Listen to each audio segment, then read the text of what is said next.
May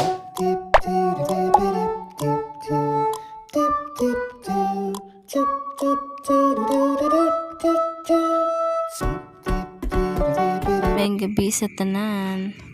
So mo nitong time nga nanulo akong pagmangkon, mayang kuha mga napulo ka buok. Pero nga na siya kadagko.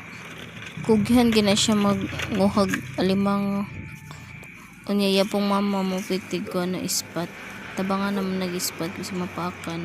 Apit na rabad gid nakabuhi ang uban din ha. Amo ang bakrag kalit megay nasakpan pa. Sabi na mong kuan. Wala na nako na videohan tong pag-ambak sa yung mga limang inganaw na siya paghikot o tutorial inganaw na pagkuan ha. Tarungan na ang hikot diha. Para makabalo mananaw.